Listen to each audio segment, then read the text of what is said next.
الحمدللہ رب العالمین والصلاة والسلام علی سید المرسلین اما بعد فاعوذ باللہ من الشیطان الرجیم بسم اللہ الرحمن الرحیم۔ انسانی زندگی کا حقیقی مقصد اللہ تعالیٰ کی پہچان ہے، چنانچہ انسان کو ایسے تمام ذرائع کی طرف متوجہ ہونے کا حکم فرمایا گیا ہے جن کی وجہ سے اسے اللہ تعالیٰ کی قدرتوں کے بارے میں آگاہی حاصل ہو۔ اس سلسلے میں اسے آیات آفاقی اور آیات انفسی میں غور کرنے کا بار بار حکم فرمایا گیا ہے، کیونکہ مصنوع صانع پر دلالت کرتا ہے۔ کائنات کا ہر ذرہ کسی نہ کسی انداز میں وجود باری تعالیٰ کا پتہ دیتا ہے۔ چنانچہ مختلف مخلوقات کی تخلیق، تغیر و تبدل اور احوال و عوارض سے شان جل جلالہ اور قدرت ایزدی کے جدا جدا مناظر سامنے آتے ہیں۔ وقال اللہ تعالیٰ فی القرآن المجید افلا ینظرون الی الابل کیف خلقت والی السماء کیف رفعت والی الجبال کیف نصبت والی الارض کیف سطحت۔ تو کیا اونٹ کو نہیں دیکھتے کیسا بنایا گیا، اور آسمان کو نہیں دیکھتے کہ زمین سے کیسے اونچا کیا گیا، اور پہاڑوں کو نہیں دیکھتے انہیں کیسے قائم کیا گیا، اور زمین کو نہیں دیکھتے کہ کیسے بچھائی گئی۔ مخلوقات میں غور نہ کرنے والوں کو جہاں قرآن مجید کی جھڑکی دی گئی ہے، وہاں غور کرنے والوں کی تعریف کی گئی کہ یہ قرآن ان کے لیے چراغ راہ ہے۔ ایک اور جگہ اللہ تعالیٰ نے ارشاد فرمایا کہ بے شک آسمانوں اور زمین کی پیدائش اور دن رات کا بدلتے آنا اور کشتی کے ایک دریا میں لوگوں کے فائدے لے کر چلتی ہے، اور وہ جو اللہ نے آسمان سے پانی اتار کر مردہ زمین کو اس سے جلا دیا اور زمین میں ہر طرح کے جانور پھیلائے، اور ہواؤں کی گردش، اور وہ بادل کے آسمان اور زمین کے درمیان حکم کا باندھا ہے، ان سب میں عقل مندوں کے لیے ضرور نشانیاں ہیں۔ قرآن مجید میں سورہ آل عمران میں اللہ تعالیٰ نے ارشاد فرمایا یتفکرون فی خلق السماوات والارض، جو زمین و آسمان کی خلقت میں غور کرتے ہیں۔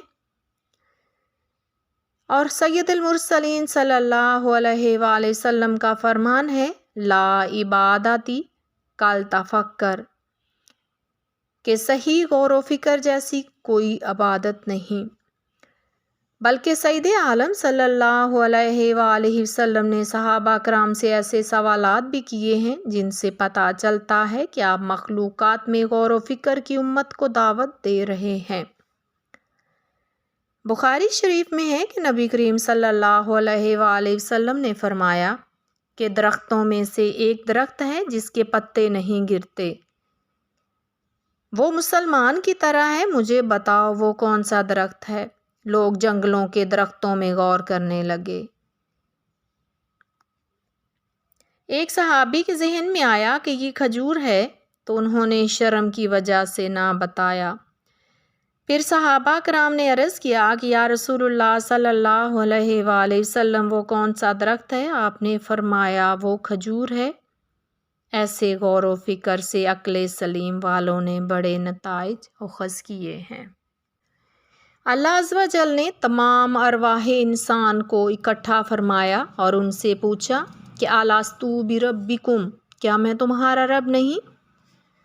تمام روحوں نے جواب دیا کہ بے شک اے مالک و مولا تو ہمارا رب ہے۔ پھر باری باری وہ ارواح اس دنیا میں انسان کی شکل میں آ رہی ہیں۔ دنیا میں آ کر یہ روحیں اپنا وعدہ بھول گئیں، اسی لیے اس کا نام انسان رکھا گیا۔ اللہ عز و جل نے انسانوں کو وعدہ یاد دلانے کے لیے اور ان کا اس دنیا میں آنے کا مقصد بتانے کے لیے ایک وسیلہ بنایا، جن کو ہم انبیاء کرام علیہ الصلوۃ والسلام کہتے ہیں۔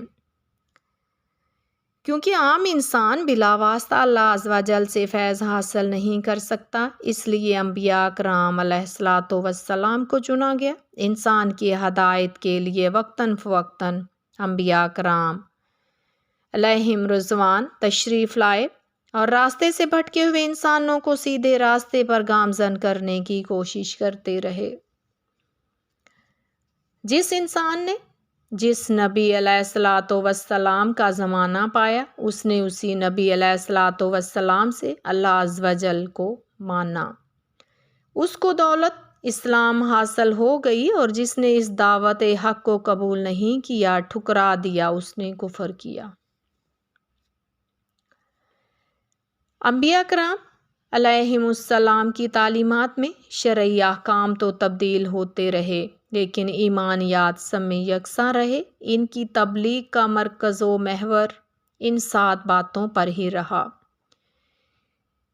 کہ آمنت باللہ و ملائکتہ و کتبہ و رسولہ والیوم الآخر والقدر خیرہ و شرہ من اللہ تعالی والبعث بعد الموت، کہ میں ایمان لایا اللہ پر، اس کے فرشتوں پر، اس کی کتابوں پر اور اس کے رسولوں پر، اور قیامت کے دن پر، اور اس پر کہ اچھی اور بری تقدیر یہ اللہ تعالیٰ کی طرف سے ہے۔ اللہ عز و جل پر ایمان لانا کہ وہ وحدہ لا شریک ہے، خالق و مالک ہے، اس کی ذات میں اور اس کی صفات جو کہ ازلی اور ابدی اور ذاتی ہیں، ان میں کوئی شریک نہیں، نہ اس کی کوئی اولاد ہے اور نہ وہ کسی کی اولاد، ہمیشہ سے ہے اور ہمیشہ رہے گا، ساری کائنات اس کی محتاج ہے، وہ کسی کا محتاج نہیں، اور حقیقی کارساز صرف وہی ہے۔ ایمان کی دوسری شرط رکھی کہ فرشتوں پر ایمان لانا۔ ملائکہ فرشتوں کو کہتے ہیں۔ ملائکہ ملک کی جمع ہے۔ ملائکہ اس کا مطلب ہے فرشتے۔ اللہ عز و جل کے فرشتوں پر ایمان لانا کہ یہ نوری مخلوق ہیں، گناہوں سے پاک ہیں، ان کی غذا اللہ عز و جل کی حمد و ثنا ہے۔ اللہ عز و جل ان فرشتوں کو مختلف کاموں پر مامور فرماتا ہے، جن میں چند ملائکہ قابل ذکر ہیں۔ حضرت جبرائیل علیہ السلام وحی پہنچانے پر، حضرت میکائیل علیہ السلام رزق تقسیم کرنے پر، حضرت اسرائیل علیہ السلام روح قبض کرنے پر، اور حضرت اسرافیل علیہ السلام کی ڈیوٹی سور پھونکنے پر ہے۔ اب تیسری شرط ہے وَكُتُبِهِ، یعنی تمام آسمانی کتابیں جو اللہ تعالیٰ کی طرف سے نازل کی گئی ہیں، کہ یہ سب اللہ عز و جل کی طرف سے انبیاء علیہ الصلوۃ والسلام پر نازل کی گئیں، یہ سب حق ہیں، ہم ان پر ایمان رکھتے ہیں۔ لیکن ہمارے لیے قابل عمل قرآن مجید فرقان حمید ہے، جو اللہ عز و جل نے اپنے پیارے حبیب حضرت محمد مصطفیٰ صلی اللہ علیہ وآلہ وسلم پر نازل فرمایا۔ اب اگلی شرط جو ہے وہ مسلمان ہونے کے لیے اگلی شرط کہ وہ آخرت پر ایمان رکھے، کہ ہم اس دنیا میں سدا رہنے کے لیے نہیں آئے، بلکہ یہ دنیا دارالعمل ہے، مرنے کے بعد عالم برزخ میں جائیں گے۔ قیامت کے روز قبروں سے اٹھایا جائے گا، اس دن ذرے ذرے کا حساب لیا جائے گا، جس کی نیکیاں زیادہ ہوں گی وہ جنت میں جائے گا، اور جس کی بدیاں زیادہ ہوں گی اور اس میں دوزخ میں ڈالا جائے گا۔ اب اگلی شرط تقدیر پر ایمان رکھنا۔ بندہ جو بھی اچھے برے اعمال کرتا ہے وہ اللہ عز و جل کے علم میں ہے، اور وہ لوح محفوظ میں لکھ دیا گیا ہے، لیکن اس کو یہ سمجھنا کہ جو کچھ ہماری تقدیر میں لکھ دیا گیا ہے ہم اس کے مطابق عمل کرتے ہیں، یہ غلط ہے۔ اس لیے کہ اگر ایسا ہے تو پھر انسان کو جزا اور سزا کاہے کی؟ کچھ یوں سمجھیں کہ بندے نے اس دنیا میں آ کر جو کچھ کرنا تھا، اللہ عز و جل نے اس کو اپنے علم ازلی کے تحت اس کو تحریر فرما دیا ہے۔ جس طرح ایک بچہ اسکول میں پڑھتا ہے مگر محنت نہیں کرتا، کھیلوں میں دلچسپی لیتا ہے اور پڑھائی کی طرف توجہ نہیں دیتا، ایسے بندے سے اگر کہہ دیا جائے کہ بھائی تو امتحان میں کامیاب نہیں ہو سکتے، اور پھر وہ امتحان میں فیل ہو جائے اور وہ یہ کہے کہ آپ نے کہا تھا اس لیے میں فیل ہوا ہوں، تو اس کا کہنا مناسب نہیں ہوگا، کیونکہ ہم نے اس کے سوا حالات دیکھ کر آنے والے وقت کا اندازہ لگا لیا۔ تو اللہ عز و جل کا علم تو ازلی اور ابدی ہے، رب تعالیٰ کے علم میں ہے کہ اس بندے نے کیا کیا گل کھلانے ہیں، لہٰذا انہیں کو لوح محفوظ میں تحریر فرما لیا، اب اس کے مطابق بندہ کام کر رہا ہے۔ کل نفس ذائقۃ الموت کے تحت ہر ایک نفس کو موت کا مزہ چکھنا ہے۔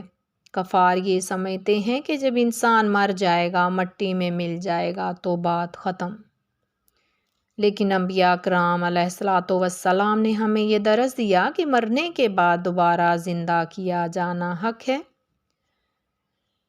جب انسان کے دل میں یہ یقین پیدا ہو جائے گا کہ مجھے مرنے کے بعد دوبارہ زندہ کیا جائے گا، حساب کتاب لیا جائے گا اور جزا اور سزا حق ہے، تو پھر انسان اس دنیا میں محتاط ہو کر زندگی بسر کرے گا، کسی کے ساتھ ظلم و زیادتی نہیں کرے گا۔ تو پیارے بہن بھائیوں کہ جو بندہ ان پر ایمان لے آتا ہے وہ مسلمان ہو جاتا ہے، اور جو اس کا انکار کرتا ہے وہ کافر ہو جاتا ہے۔ لہٰذا انسان کی تخلیق کا مقصد صرف اللہ تعالیٰ کی ذات کو پہچاننا ہے، کہ پہچانو کہ اس دنیا کا خالق و مالک کون ہے، پہچانو کہ اس دنیا اور آسمان کو کس نے پیدا کیا ہے، انسان کو کس نے تخلیق فرمایا ہے۔